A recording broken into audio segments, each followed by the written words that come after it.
Alright, what's up internet? In today's video, I'm going to talk about frame data as it applies to Tekken and exactly how much of it I think you need to know to be a successful Tekken player. I guess I'll start with the concept of frame data in general for the new players.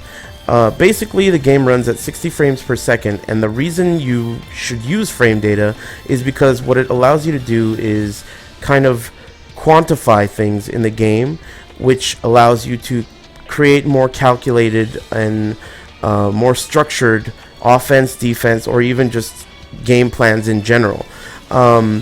Basically, there are four fields or four numbers that you need to consider.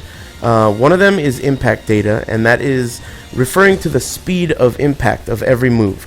So, for example, jabs are 10 frames, and that just means it takes, I-10 would mean it takes 10 frames to connect. It doesn't matter if it's blocked or hit, it just means that it takes 10 frames to connect. Now, there are some moves like Armor King's 3+4 that have a long active window. So if it hits you close, it'll connect at, I don't know how fast it is, but whatever, it'll connect earlier than it would if it's far away. So that is a factor as well. That's impact data. The second field that you should consider is block data, and this is just essential for defending against opponents. I mean, if you don't know the block data of different moves, then there's no way for you to apply the impact data. So it's like throwing the entire concept out the window. You don't want to do just one or the other. The other two remaining fields are hit data, which is how you recover on when your move connects, and the final one is counter hit data, and that is how you and your opponent recover when the move connects on counter hit. Now, in my opinion, you do not need to study hit and counter hit data for every character in the game, not nearly as much or as carefully as you need to study the block data for every character in the game. I recommend that you study hit and counter hit data for your own characters, but basically the things that you need to focus on are impact data and block data. And the reason for this is, much like in any other game, Tekken relies basically on punishment. Whether it be whiff punishment or block punishment, you need to connect with some kind of damage, and block punishing is a major part of the game. So if I'm an up and coming player and I'm trying to understand how to defend against Lars, for example, and I walk up to someone at the arcade, instead of asking this person, hey Eris, how do I punish Lars's Arc Blast with Armor King? You don't want to ask that question, because maybe I don't know anything about Armor King, or maybe I don't know what moves you have or whatever. I don't have to. You shouldn't ask that question. What you should ask is, how bad is Lars's Arc Blast on block?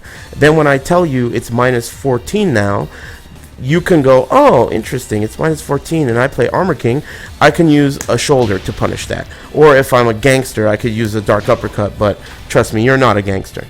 Anyway, so yeah, I mean, knowing the block data of moves and knowing your own impact data will just make all your answers be very clear, as opposed to if you don't know anything about frame data, you'll just say, hey, how do I punish Lars's forward 1+2, which is Arc Blast, and you won't know anything. I'll be like, hey, it's -14, go deal with it. So basically it's very important. But I don't want the people watching this to think that frame data is 100% essential.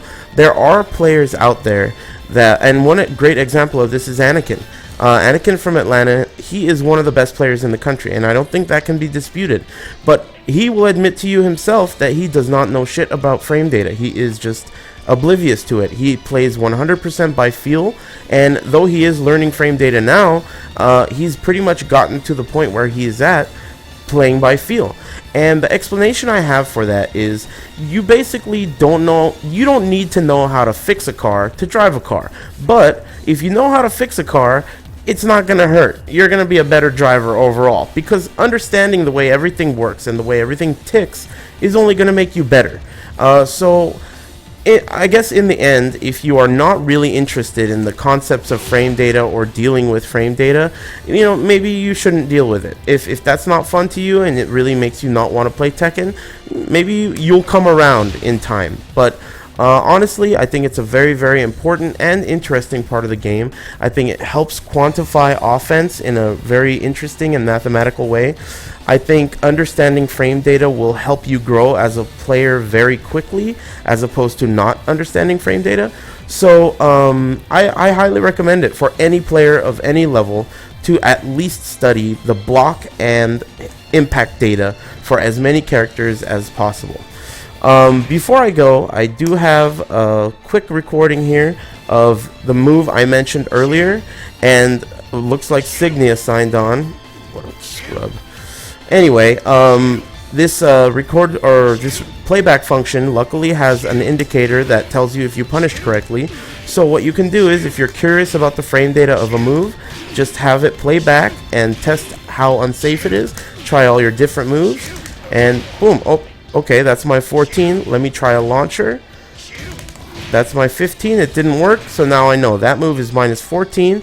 And with Armor King, I know I'm going to do forward 1+4, which is the shoulder. And with any other character I use, I'm going to know what I need to do with them, because I understand what my 14 frame Punisher is, and I now know that Arc Blast is minus 14. So I hope I emphasized how important I think at least frame data is to Tekken, and some of the ways to understand it, or at least the parts of the concept that are most important to understand.